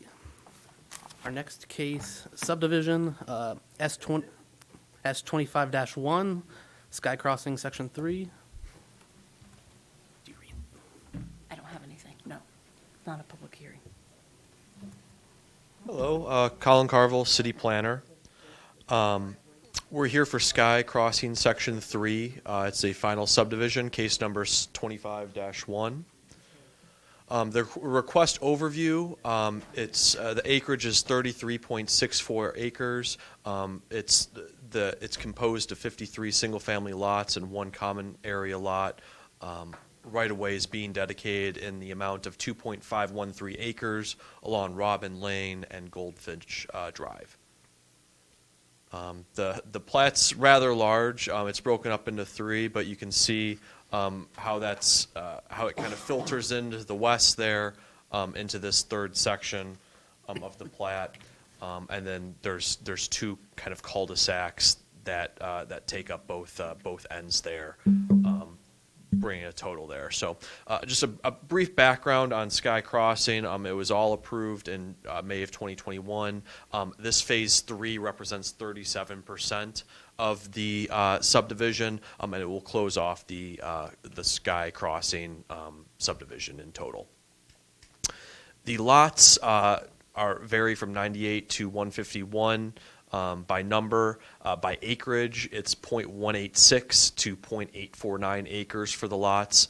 The common area lot is 13.824 acres, so rather large there. And I already mentioned the right-of-way that's being dedicated along Goldfinch Drive and Robin Lane. The standards for approval for all of our subdivisions are relatively the same. The plans are from December 4th. I do have a small change that I will work with them on. The number of lots was off on the plat. The numbers didn't match up, so I'll make sure that that's changed before we officially sign off on that. But staff is recommending approval of this submission. Thank you. Again, I'll just open this up. Anybody? Yeah, real quick, where's what you're talking about, where is that at in here as a condition? Or does it need to be in here? The change that I referenced. Yeah. Yeah, I don't have it as a condition. One part of the conditions is that all concerns and comments are addressed by the planning department. So we keep that relatively broad for cases like this. So it will be addressed in the future. Gotcha. Okay. I don't have any questions. No questions. Thank you. And with that, do we have a motion? Make a motion to accept S25-1 Sky Crossing Section 3 as proposed With the 3 conditions. with 3 conditions. I second that. With that, we'll take the roll, please. Mr. Francis? Yes. Mr. Jones? Yes. Mr. Meyer? Yes. 3-0 passes. Our next case is S25-2, Miami Valley Research Park replat. Great. So this is just a replat. If you remember, in 2024, we recently approved a rather large expansion for a research and development property project.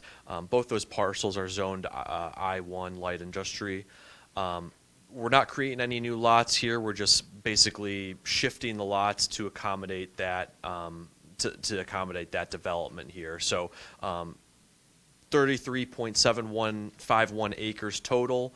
Lot A, the final lot of that will be 11.862 acres, and that's where that phase one of that project will take place.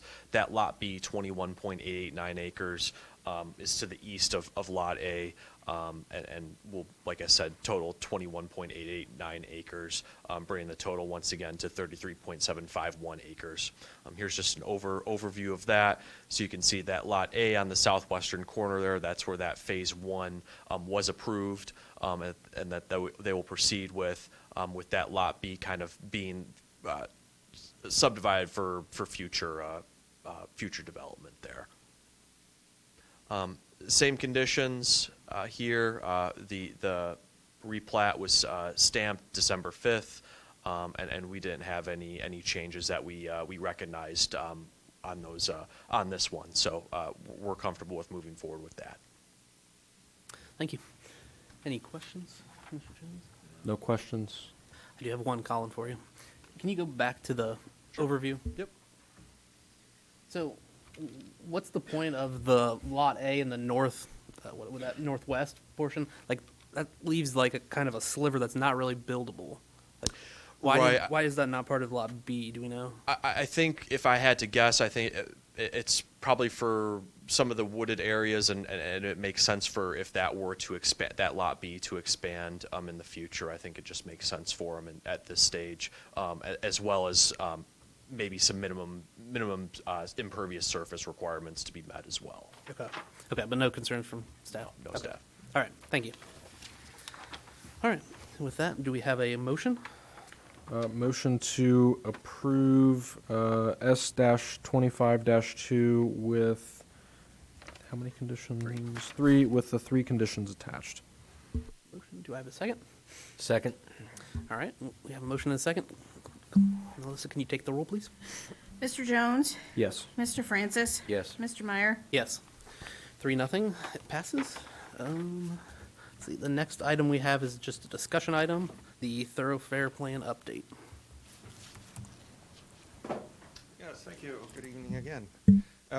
No official actions required on this. I'm just soliciting any feedback you might have. I know it's a pretty big document to get through in a weekend, and not the most exciting literature that you could possibly pick up, but I at least wanted to go over it with you a little bit on a high level. Last year we began the process. Actually, a portion of it began in '23, but last year, between the planning department and the engineering department, we began the process of updating the thoroughfare plan. In the plan that was approved in 2019, and subsequent 5 years before that, 14 and then 09, there's a requirement that the plan be updated every 5 years so that it stays relevant. A lot of these thoroughfare plans are based on what other entities have as their long-range plan, so we want to make sure that we're staying in line and it doesn't become outdated and not as useful as it could be. So this update, while we started at the 5th year, it kind of 2024 was a pretty interesting year, and so we had a lot of things going on. So we're kind of moving into the 2nd year with this update, but we're moving forward. Again, the update draft is in your packet for your review. It's not a final version, but we're getting closer, and so one of the processes is to have Planning Commission take a look at it, because it is somewhat based on the land use plan. It's based on the 2020 land use plan. Now, 5 years from now, when we do an update again, we'll base it on whatever plan that comes out of this new process that we're going to be starting here this year.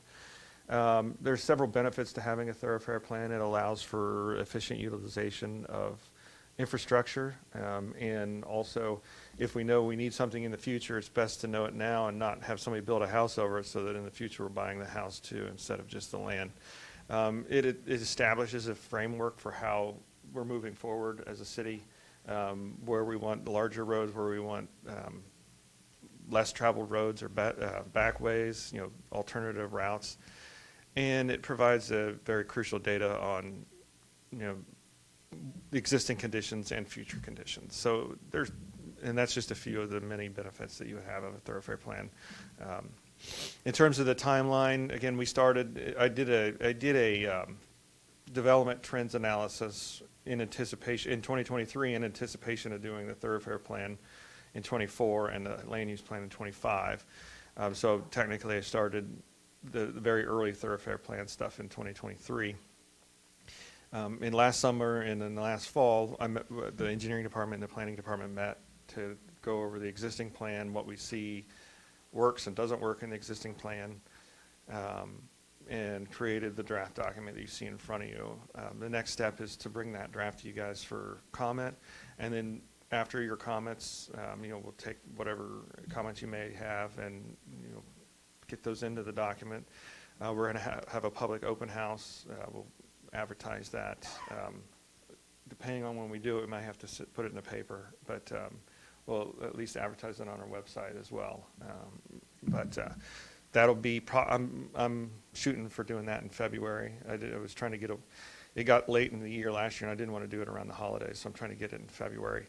And then we'll get input from the public on those meetings or that meeting, depending on the turnout, and then incorporate some changes that we may hear from that meeting, and then take a final plan to City Council probably in March or April timeframe to get it approved.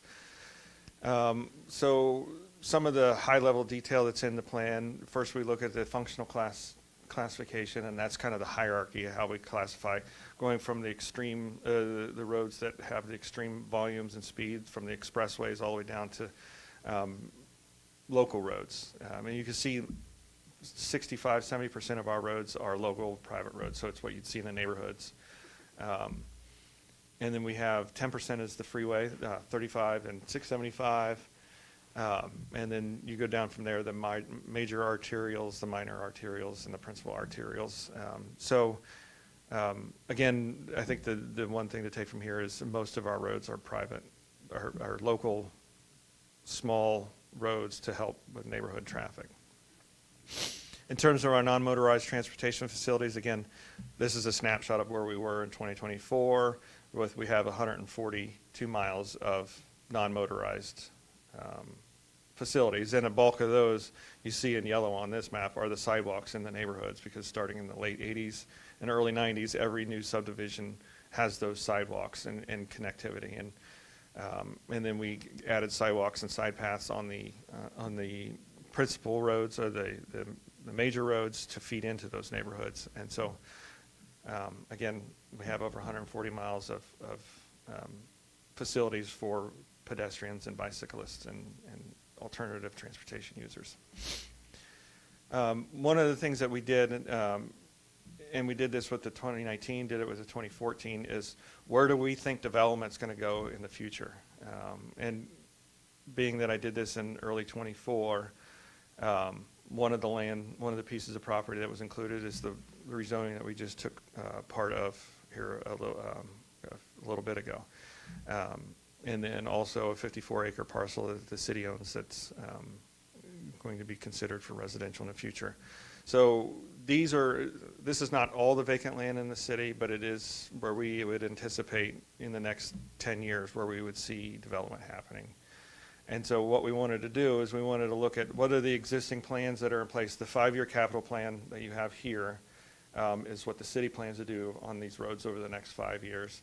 And then the Miami Valley Regional Planning TIP, or the Transportation Improvement Plan, is what they propose to do and have funding for over the next 5 years. And then also look at the Miami Valley Regional Planning's long-range plan. So that goes all the way out to 2050. Some of those are not really feasible, but they're still on the books. And in order to get funded by MVRPC, you have to be on their long-range transportation plan. So when you see our projects that on the major roads of widening and adding a lane or adding turn lanes or whatnot, and we're getting federal funding for that, they have to first be in that long-range plan. And then they have to be in the shorter range plan, the TIP, and then ultimately in our 5-year capital improvement plan. So we kind of look at a conglomerate of that, and I kind of meshed all those together on this map and wanted to see, are there any gaps? This is what we plan on doing over the next several years in the city in terms of roadway improvement. Is there any gaps between this and where we anticipate development. And that's where we would, so there's a lot of colors, and I apologize for that. But you can see there's not really any development that we're seeing in the future that we don't already have plans for roadway improvements. And the intent of this, and in every other thoroughfare plan that we've done in the past, there was gaps. So those were things that we said, okay, well, we should add this to the or have MVRPC add this to our long-range plan, because if that develops, we're going to need funding to be able to widen the road. But now, if you look at this, there's no real gaps. And so that's why there's a section in there on plans to add to the long-range plan. It just says there are none. There's nothing that we see we would anticipate that we would need to add that isn't already accounted for in the long-range plan. So that's a good thing. We're adequately planned for what we anticipate the future development to occur over the next 15, 20 years. The infrastructure's not there, but we're planned for it into the future. One of the other components is future roadway connectors, and that's more not necessarily long-range federal plans. These are just where we anticipate development in the future, what needs to happen to immediately on those developments. And that's where you get connections like Newton Drive. When we did Bridlewood in 2018, we had Newton Drive extension down to Shakertown on this future connector, and that was one of the justifications for requiring that. There was many other justifications, but that was one of them. And so this map shows future connections, where we would anticipate to kind of push the issue if development occurs on that land. And I kind of did an overlay of where we anticipate future development, and you can see a majority of those overlap. And so there's not really much that we wouldn't anticipate happening that doesn't have some sort of component of required future roadways. And so what that does is when we get to a specific site plan, when we get to a rezoning, it makes it a lot stronger argument when we're saying it's good planning to have those connections. Not only is it good planning, but it's also shown in our long-range plans. So it's one more piece of, one more strengthening of our decision or our requirement for connections to occur. So these are the proposed future connections. They added a few this year, took away a few from the last go-around because we built those roads already.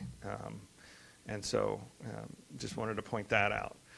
Additional information you'll find in the thoroughfare plan are access management guidelines, and that's just how, just some guidelines on how, when you're going to connect to a main thoroughfare, how to separation, things like that, and design. And those are in the document. Also, future non-motorized transportation facilities. It's important to keep expanding that network of 141 miles of alternative transportation. Your typical cross sections. So when you look at a neighborhood street, or a larger street, some of the 90-foot wide right-of-ways, how does that cross section? So travel lane, median, or sidewalk, tree lawn, travel lane, median. So it gives a bunch of different lengths, widths of the road, and how would we see those be designed for the future. Also, as part of the non-motorized plan, we already have all these neighborhoods. We have 240 miles of local roads. Some of them make sense to get people to the Creekside Trail or get people to the side paths on Dayton Xenia or North Fairfield or in the future Grange Hall.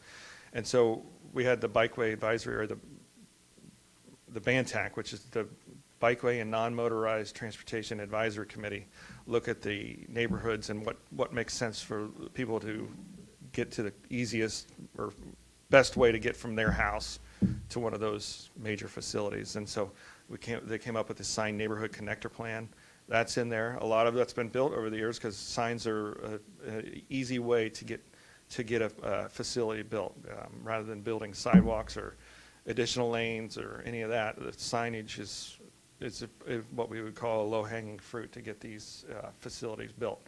So those plans for, I think there's 8 or 9 different neighborhood connectors are in the document as well. And then the historic development trends, that's what I looked at in 2023. I was looking all the way back to between 2008 and 2023. When we did developments, how many square foot of a certain type of development, whether it be retail or office or research and development or single family, multifamily, how many acres or how many square feet per acre or how many dwelling units per acre.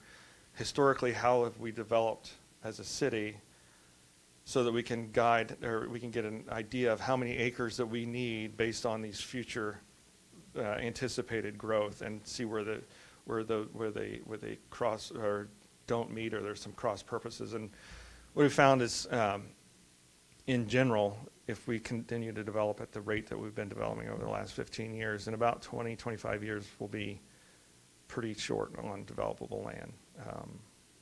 I mean, we already are at, I think, about 16% of our land is vacant, and a third of that is in the floodplain, and another third is on property that the property owners have told people in the past, get off my property, forcibly, that they're not interested in development. So I think the crux of that memo that I put out in 23 was land is becoming more and more valuable, and we need to make sure that we do develop that in a logical and sustainable way. So that's the overall plan. Again, we'll have a public open house in the near future. It's a lot to digest. I gave you 65 pages. If you can't think of comments tonight, that's okay. You can get them to me. You can email them to me. You can come to the public open house. I'll take whatever you have now as well. But I just wanted to make sure that you guys got a copy of that plan and that you're taking a look at it, because there is a big component with land use planning and development, because we can't have you can't get somewhere without the road to get there. So you can't have a development unless you can get to it. And so there's a symbiotic relationship between planning and development and transportation. So I'd be happy to answer any questions, hear any comments, or be happy to do that at a future date as well. Thank you. When would you like our comments by? If you could just get them to me next month or so, that'd be great. You can bring them, if you've got written ones, you can bring them to the next planning commission meeting. I think that would, well, that's only 2 weeks. If you have them then, you can bring them then. If not, you just give me a call or send me an email or however you want. But I just want to make sure you guys get a special invitation to take a look at that in an early review, so that I can have that. Thank you. Thanks. Yeah, I'm good. Okay. All right. And with that, we are out of discussion items. Do I have a move to adjourn? I motion to adjourn. Second. All right. And we are adjourned.